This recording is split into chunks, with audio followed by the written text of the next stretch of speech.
Technically, kung mawala ka mo sa tubig sa syudad sa Iloilo, 60% of that water is coming from the municipality of Maasin. Kinahanglan, i-make sure natin na magtubo, hindi lang nga nag-conduct lang sila sa tree planting activity, but it will be called a tree growing activity.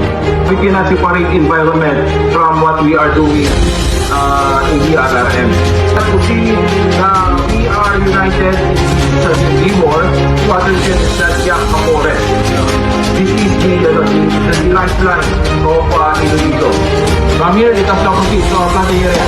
Now that we are here with only one intention, and that is naghahanda at kumikilos tungo sa panatag ng bagong Pilipinas o ng pagbagong klima sa Pilipinas.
Disagree in many things, but we should agree one thing, that is we must take care of our environment, our planet.